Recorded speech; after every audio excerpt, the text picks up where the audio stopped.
جو حضرات ابھی آ رہے ہیں سنتوں کے لیے انشاءاللہ بعد میں وقت دے دیا جائے گا، تشریف رکھیں، بعد میں سنتیں پڑھیں سر کے ساتھ۔ بسم اللہ الرحمن الرحیم،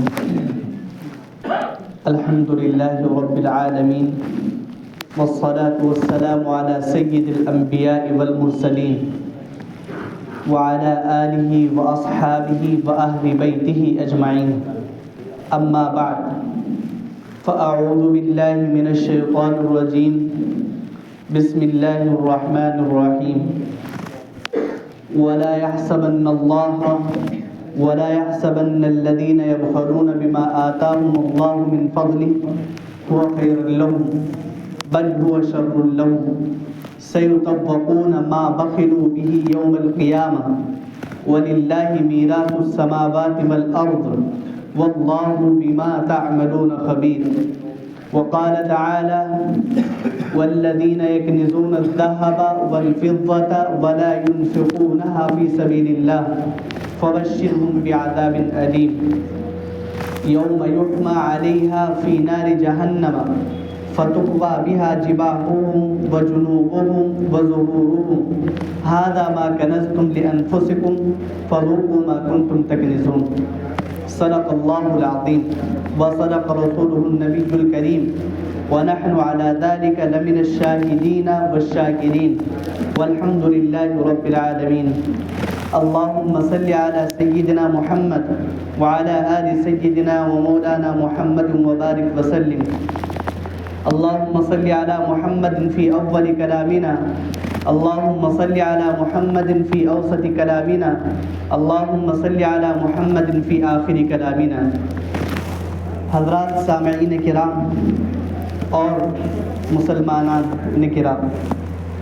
اللہ رب العزت کا ہم لوگوں پر ایک یا دو یا تین مرتبہ احسان نہیں ہے،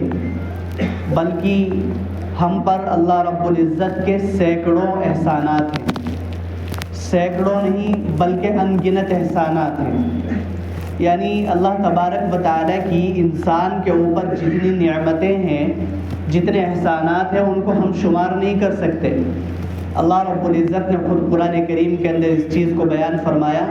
وَإِن تَعُدُّوا نِعْمَةَ اللَّهِ لَا تُحْصُوهَا، اگر تم اللہ تبارک و تعالیٰ کی نعمتوں کو گننا چاہو، ان کی کاؤنٹنگ کرنا چاہو، نہیں کر سکتے۔ اللہ رب العزت کے احسانات بے شمار ہیں، ان کی کوئی گنتی نہیں ہے۔ اللہ رب العزت کے احسانات میں سے ایک بڑا احسان یہ ہے کہ اس نے ہم لوگوں کو رمضان المبارک جیسا عظیم الشان مہینہ عطا فرمایا ہے۔ اس مہینے کو عظیم حضرت نبی کریم صلی اللہ علیہ وسلم نے بتلایا،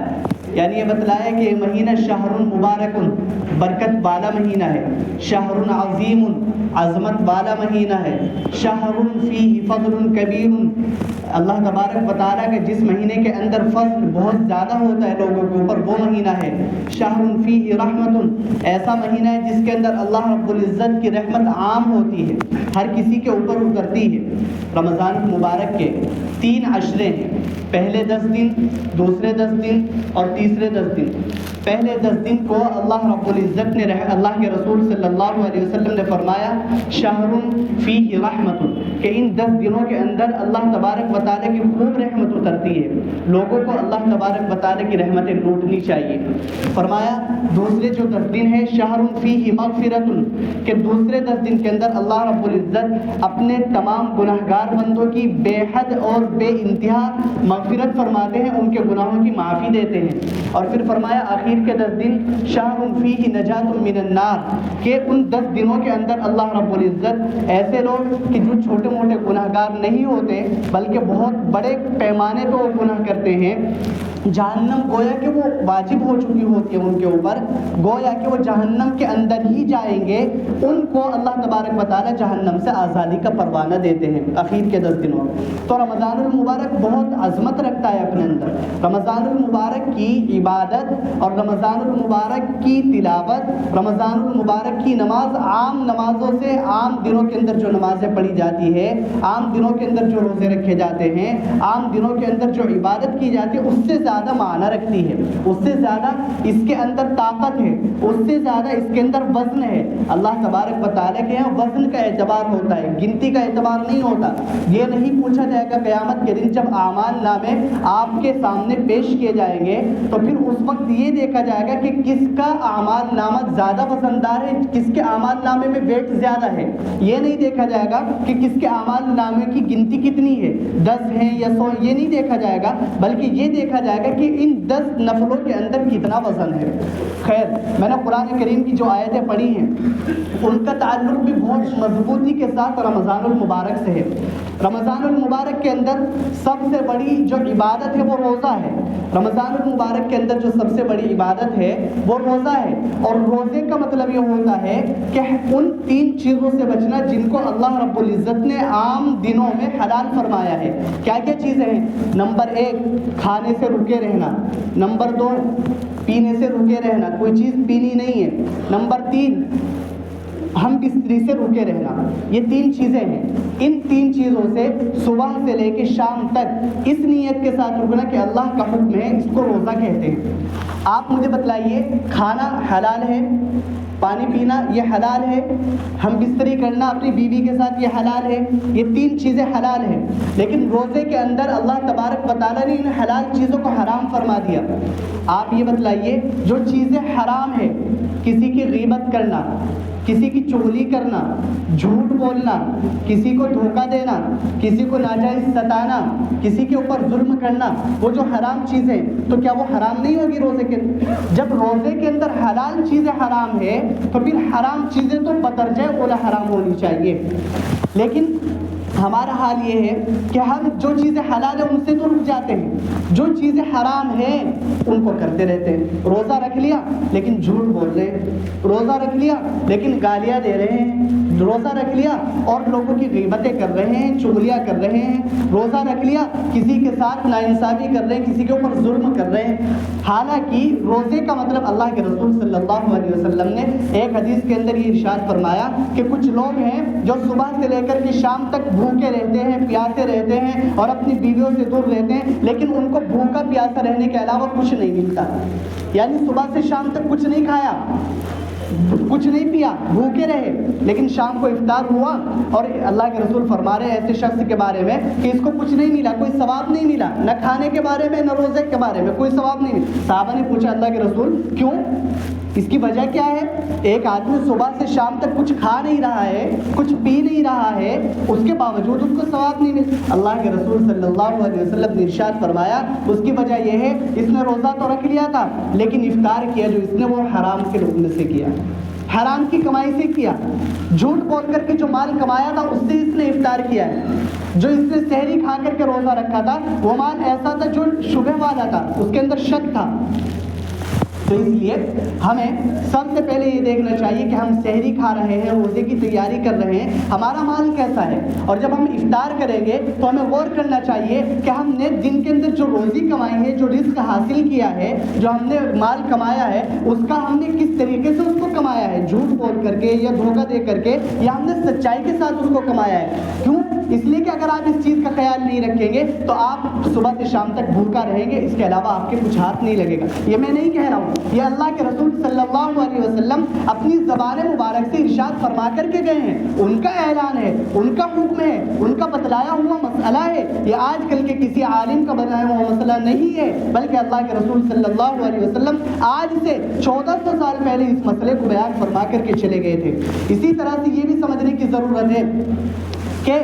رمضان المبارک کے اندر سب سے بڑی عبادت روزہ، اس کے بعد ہے قرآن کریم کی تلاوت۔ قرآن کریم کی تلاوت عام دنوں کے اندر جتنا ثواب ملتا ہے اس سے زیادہ ثواب اس کے اندر ملتا ہے، اس لیے کہ عام اللہ کے رسول صلی اللہ علیہ وسلم نے جو فارمولہ بتلایا ہے اور جو نصاب بتلایا وہ یہ کہ رمضان المبارک کے اندر نفل کا ثواب فرض کے برابر ملتا ہے، اور ایک فرض کا ثواب 70 فرضوں کے برابر ملتا ہے۔ مطلب یہ ہے کہ ہر عبادت کا ثواب بڑھا کر کے دیتے ہیں ہیں اس لیے کہ اللہ تبارک و تعالیٰ کی رحمت عام ہوتی ہے لیکن کوئی لینے والا نہیں ہے۔ اللہ تبارک و تعالیٰ کی طرف سے روزانہ سینکڑوں اور کروڑوں اور اربوں لوگوں کی مغفرت ہوتی ہے جن کے اوپر جہنم بازی ہو چکی ہے لیکن کوئی لینے والا نہیں ہے، کوئی اللہ تبارک و تعالیٰ سے مانگنے والا نہیں ہے۔ ہم عام دنوں میں جس طرح سے ہماری زندگی بسر ہو رہی ہوتی ہے اسی طرح سے رمضان المبارک کے اندر بھی ہم اپنا جیون جیتے ہیں، حالانکہ ایسا نہیں کرنا چاہیے۔ جب اللہ تبارک و تعالیٰ عام دنوں سے زیادہ ہم پر رحمت فرما رہے ہیں، عام دنوں سے زیادہ ہماری طرف متوجہ ہیں تو ہمیں بھی اللہ تبارک و تعالیٰ کی طرف اس سے زیادہ متوجہ ہونا چاہیے، اپنے کاروبار کو آگے پیچھے کرنا چاہیے، اللہ تبارک و تعالیٰ کے لیے ہمیں وقت نکالنا چاہیے، اپنی عبادات کے لیے نماز روزے کے لیے ہمیں وقت نکالنا چاہیے اور ہر ممکن کوشش کرنی چاہیے۔ بہت سے لوگ روزہ اتنی بڑی عبادت ہے، اللہ کے رسول نے فرمایا اگر کوئی شخص کسی عذر کی وجہ سے روزہ چھوڑ دے، عورت نے کسی عذر کی وجہ سے روزہ چھوڑا، روزہ چھوڑنے کی وجہ سے یعنی عذر کی وجہ سے اگر روزہ چھوڑا، یہ کہا کہ اگر پوری زندگی وہ روزہ رکھتا رہے رمضان کے ایک روزے کے ثواب نہیں حاصل ہو سکتا۔ اتنا بڑا ثواب ہے رمضان مبارک کے ایک روزے کا۔ خیر، میں نے قرآن کریم کی جو آیت پڑھی تھی اس کے تعلق کے رمضان المبارک کی ایک اور بڑی عبادت ہے زکوٰۃ۔ زکوٰۃ کے بارے میں عام طور پر بہت غفلت برتی جاتی ہے اور زکوٰۃ کو ایک معمولی چیز سمجھ کر کے چھوڑ دیا جاتا ہے۔ آپ نے سنا ہوگا اسلام کی بنیاد 5 چیزوں پر ہے۔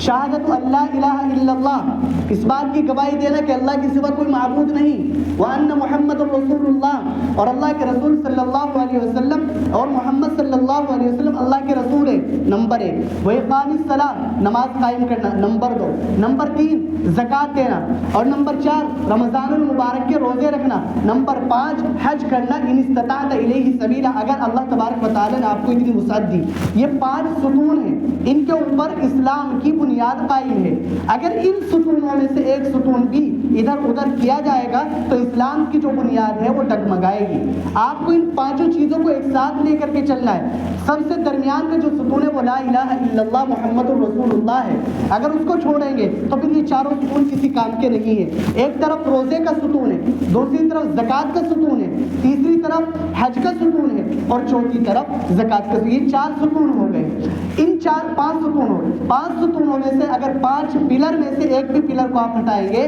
تو آپ کی اسلام کے اندر فرق پڑے گا، آپ کے ایمان کے اندر کمزوری اور کمی واقع ہو جائے گی۔ اس لیے 5 ستونوں کو ایک ساتھ لے کر کے چلنا چاہیے۔ ہم لوگ نماز کو تو ضروری سمجھتے ہیں، روزے کو تو ضروری سمجھتے ہیں، لیکن زکوٰۃ کو ضروری نہیں سمجھتے۔ حالانکہ یہ ہے جس طرح سے نماز فرض ہے، جس طرح سے روزہ فرض ہے، اسی طرح سے زکوٰۃ بھی ان لوگوں کے اوپر فرض ہے جن کو اللہ تبارک و تعالیٰ نے مال دیا۔ اور مال لینے والے یہ نہ سمجھے جن کو اللہ تبارک و تعالیٰ نے مال سے نوازا، جن کو اللہ تعالیٰ نے مالدار بنایا اور سرمایہ دار بنایا، اچھے کاروبار والے بنایا، وہ یہ نہ سمجھے کہ یہ ہم نے اپنے ہنر سے کمایا ہے یا ہمارا اس کو کمانے میں اپنا کوئی کمال ہے، بلکہ اللہ تبارک و تعالیٰ نے صاف ستھرا اعلان فرمایا وَلَا يَحْسَبَنَّ اللَّهَ وَلَا يَحْسَبَنَّ الَّذِينَ يَبْخَلُونَ بِمَا آتَاهُمُ اللَّهُ مِنْ فَضْلِهِ هُوَ خَيْرٌ لَهُمْ بَلْ هُوَ شَرٌّ لَهُمْ سَيُطَوَّقُونَ مَا بَخِلُوا بِهِ يَوْمَ الْقِيَامَةِ وَلِلَّهِ مِيرَاثُ السَّمَاوَاتِ وَالْأَرْضِ وَاللَّهُ بِمَا تَعْمَلُونَ خَبِيرٌ۔ فرمایا او وہ لوگوں جن کو میں نے مال دیا ہے، جن کو میں نے سرمایہ دار بنایا ہے، جن کو میں نے زمیندار بنایا ہے، وہ اس مال کے اندر بخل سے کام نہ لیں جو ہم نے ان کو اپنے فضل سے دیا ہے، اس کے اندر وہ کنجوسی نہ کریں جو ہم نے ان کو اپنے فضل سے دیا ہے، اس کے اندر کنجوسی کر کے اس کو بچا کر کے نہ رکھیں بلکہ اس کو اللہ کی راہ میں خرچ کرتے رہیں، ورنہ یہ مال جس کو تم اپنا مال سمجھ رہے ہو، یہ سرمایہ داری جس کو تم اب جمع کر کے رکھ رہے ہو، پونجی بنا کر کے رکھ رہے ہو، قیامت کے دن اس کو اژدہے کی شکل دی جائے گی۔ اور فرمایا سَيُطَوَّقُونَ مَا بَخِلُوا بِهِ يَوْمَ الْقِيَامَةِ، جو لوگ اللہ تبارک و تعالیٰ کی طرف سے دیے ہوئے اس مال کے اندر کنجوسی اور بخل سے کام کرتے تھے، ان کے گلے میں اس کو توق بنا کر کے ڈال دیا جائے گا اور اس کو لٹکا دیا جائے گا۔ اور فرمایا مال کو تم کیا سمجھتے ہو تمہارا مال ہے؟ فرمایا نہیں، وَلِلَّهِ مِيرَاثُ السَّمَاوَاتِ وَالْأَرْضِ، یہ تو اللہ کی میراث ہے۔ زمین آسمان کے اندر جتنی چیزیں ہیں، خود زمین آسمان یہ سب کا سب اللہ کی میراث ہے، اللہ کی ملکیت ہے۔ وَاللَّهُ بِمَا تَعْمَلُونَ خَبِيرٌ، اللہ تمہارے کرتوتوں کو اور تمہارے کاموں کو اور تمہارے اعمال کو سب جانتا ہے، سب خبر رکھتا ہے۔ یہ اللہ تبارک بتا تعالیٰ نے کتنی بڑی وعید بیان فرمائی ہے۔ اسی آیت کی تشریح کرتے ہوئے حضرت نبی کریم صلی اللہ علیہ وسلم نے بخاری شریف کی حدیث کے اندر ارشاد فرمایا کہ قیامت کے دن ایک آدمی کو بلایا جائے گا اور اس کو بلا کر کے کہا جائے گا کہ اس کو جہنم کے اندر ڈال دیا جائے گا، اور جہنم کے اندر اس کے سامنے ایک اژدہا آئے گا اور وہ اژدہا آ کر کے کہے گا انا مالو انا کنزو، میں تیرا مال ہوں، میں تیرا خزانہ ہوں، دنیا کے اندر تو نے مجھے جمع کیا تھا اور مجھے جمع کر کے رکھا تھا، میرے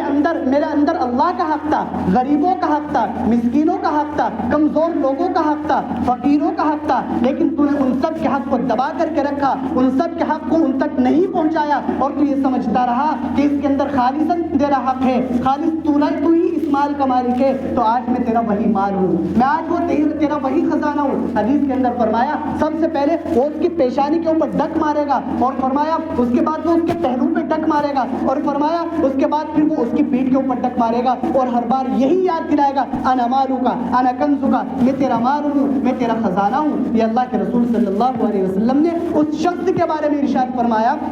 جس کے اوپر زکوٰۃ فرض تھی لیکن اس نے زکوٰۃ فرض ہونے کے باوجود نہیں دی، غریبوں کا حق تھا اس کے مال میں، اس نے غریبوں کا حق نہیں دیا۔ آپ اندازہ کیجئے اللہ کے رسول صلی اللہ علیہ وسلم کتنی سخت وعید ارشاد فرما رہے ہیں۔ اسی طرح دوسری آیت کے اندر قرآن کریم کی سورہ توبہ کے اندر اللہ تبارک و تعالیٰ نے ارشاد فرمایا،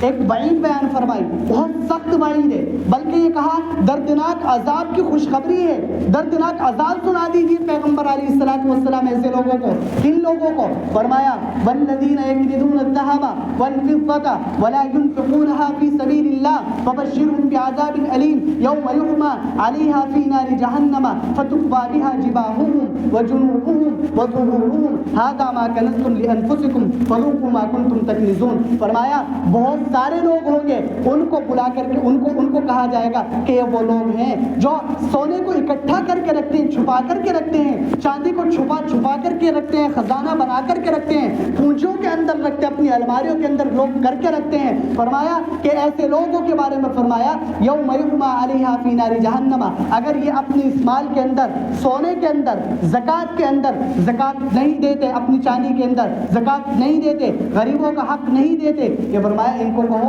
فبشرهم بعذاب الیم، اللہ تبارک و تعالیٰ کے یہاں تمہارے لیے دردناک عذاب ہے۔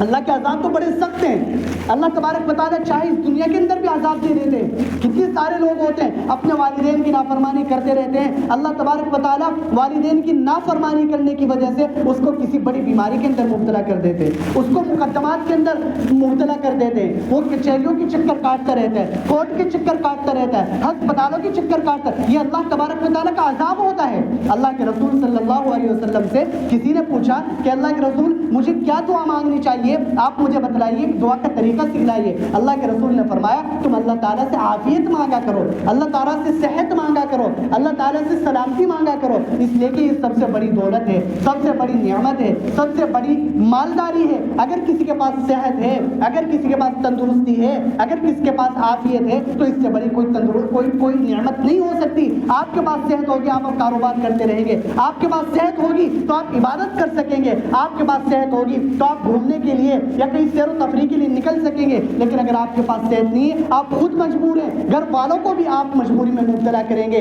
اس لیے اللہ تبارک و تعالیٰ سے صحت مانگے، عافیت مانگے۔ میں عرض یہ کر رہا تھا کہ اللہ تبارک و تعالیٰ کے عذاب دینے کی مختلف شکلیں ہو سکتی ہیں۔ عذاب کا مطلب یہ نہیں کہ مرنے کے بعد بس جہنم کے اندر عذاب ہوگا، اس دنیا کے اندر بھی اللہ تعالیٰ عذاب میں مبتلا فرما دیتے۔ اس سے پہلے کتنی قومیں آئی ہیں امت محمدیہ سے پہلے؟ قوم عاد تھی، قوم سمود تھی، اور بڑی بڑی قومیں تھی، قوم لوط تھی، قوم نوح تھی۔ ان کے ساتھ کیا معاملہ کیا اللہ تبارک و تعالیٰ نے؟ کب کیا؟ جب انہوں نے اللہ کے احکامات کو بلایا، انہوں نے اپنے وقت کے نبی کی باتوں کو پیچھے ڈالا، اپنے نبی کی باتوں کو سنا نہیں، اس کی طرف توجہ نہیں دی، اور اس کو یہ سمجھا کہ پیغمبر علیہ الصلوۃ والسلام جو ہمیں بتلاتے ہیں یہ اپنی طرف سے کہتے ہیں، کسی اللہ کا حکم نہیں ہے۔ حالانکہ اللہ تبارک و تعالیٰ نے ان کو ڈھیل دی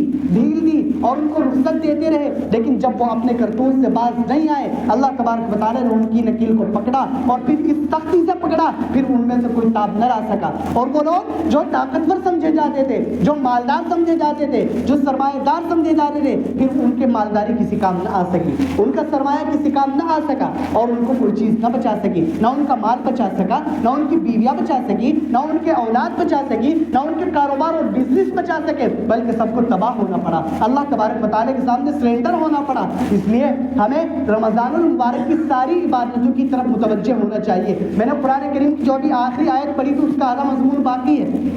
میں نے حدیث پاک سے بتایا کہ اللہ تبارک و تعالیٰ ایسے لوگوں کو جو مال کے اندر بخل سے کام لیتے ہیں اور زکوٰۃ فرض ہے اس کو نہیں ادا کرتے, ان کے بارے میں اللہ تبارک و تعالیٰ نے قرآن کے اندر جو حکم نازل فرمایا یوم یحمى علیہا فی نار جہنم, کہ بہت سارے لوگ ہوں گے جو سونے چاندی کو کنجی بنا کر کے رکھ رہے ہوں گے, اکٹھے کر کے رکھ رہے ہوں گے, ان کو فرمایا کہ ان کو داغا جائے گا جہنم کے اندر, آگ سے داغ لگایا جائے گا. آگ سے سب سے پہلے کہاں لگایا جائے گا؟ اس پیشانی کے اوپر, اس کے بعد پہلوؤں کے اوپر, اس کے بعد پیٹھ کے اوپر. کسی نے پوچھا کہ یہ ترتیب کیوں ہے, یعنی اسٹیپ بائی اسٹیپ, یہ سب سے پہلے پیشانی کو عذاب ہوگا, اس کے بعد پھر پہلو کو عذاب ہوگا, اس کے بعد پھر کمر کو اور پیٹھ کو عذاب ہوگا. فرمایا یہ اس وجہ سے ہے, کوئی مانگنے والا آیا, اس کو دیکھ کر کے آپ نے سب سے پہلے اپنی پیشانی چڑھائی اور اپنے ماتھے پہ اپنی پیشانی پہ بل ڈالے کہ یہ پھر سے آ گیا مانگنے کے لیے. اللہ کے بندے اللہ کا شکر ادا کر, اللہ تعالیٰ نے تجھے مانگنے والا نہیں بنایا, دینے والا بنایا. اللہ کا شکر ادا کر. اگر اللہ تبارک و تعالیٰ تجھے مانگنے والا بنا دیتا تو کیا کر لیتا؟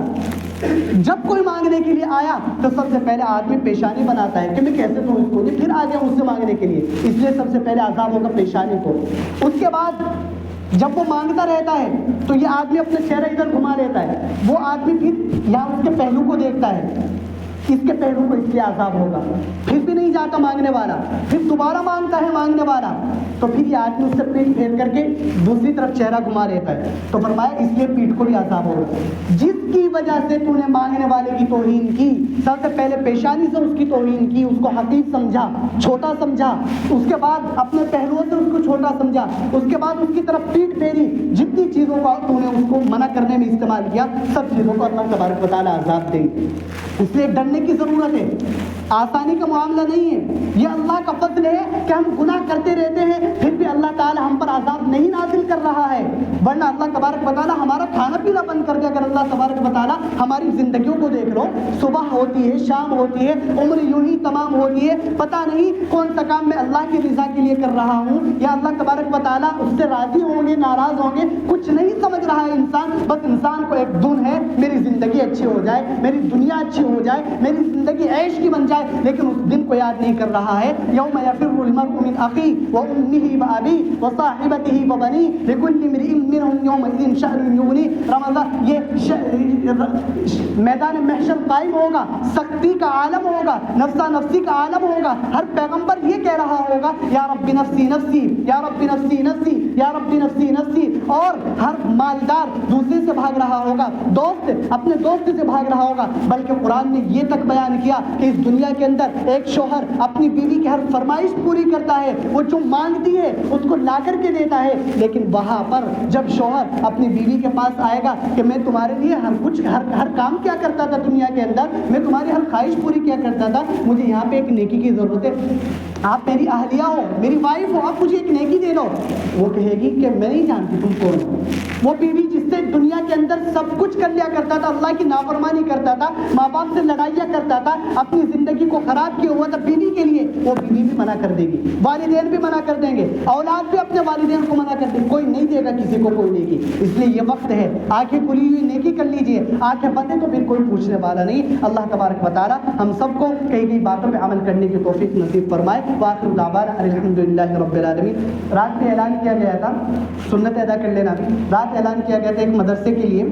بہت بڑا مدرسہ ہے, پوری عالمیت کی تعلیم بھی ہوتی ہے اور انٹر تک کے وہاں پہ تعلیم بھی ہے, معیاری ادارہ ہے. بے فکر ہو کہ آپ اللہ تبارک و تعالیٰ پہ بھروسہ کر کے اپنی زکوٰۃ یا اپنے جو بھی آپ کو خرچ کرنا ہو مدرسے میں خرچ کیجیے, اور کبھی موقع ہو تو آپ ہی سکتے ہیں وہاں دیکھنے کے لیے. بہت بڑا مدرسہ ہے الحمدللہ. امام صاحب کے جو دونوں بیٹے ہیں مولانا عامر صاحب اور حافظ مصطفی صاحب, دونوں وہیں پڑھے ہوئے ہیں. اللہ تبارک و تعالیٰ آپ کے دینے کو, آپ کے تعاون کو قبول فرمائے. جزاکم اللہ خیرا. سنت ادا فرمائے.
بے نمازی اس بات کا خیال کریں کہ اس کے پہلے اوپر ٹاپ پہ جو ہے سطح لگی ہوئی ہے، ٹاپ کی جگہ کو پور کر لیں اس جگہ، کیونکہ نیچے اگر ہم اوپر کی جگہ خالی چھوڑ دیتے ہیں اور نیچے ہم نماز کے لیے کھڑے ہو جاتے ہیں، دونوں راستوں میں، دونوں فلور پہ راستوں میں کھڑے ہو جاتے ہیں تو وہ جگہ خالی رہ جائے گی اور نمازی نماز سے رہ جائے گی۔ تو اس بات کا خیال کریں کہ پہلے چھت والی جگہ کو مکمل بھر لیا جائے اور ایک دو ساتھی کھڑے ہو کر جو ہے وہ قائل کرے اس بات کو، وہ بتائے لوگوں کو کہ بھائی ابھی اوپر جگہ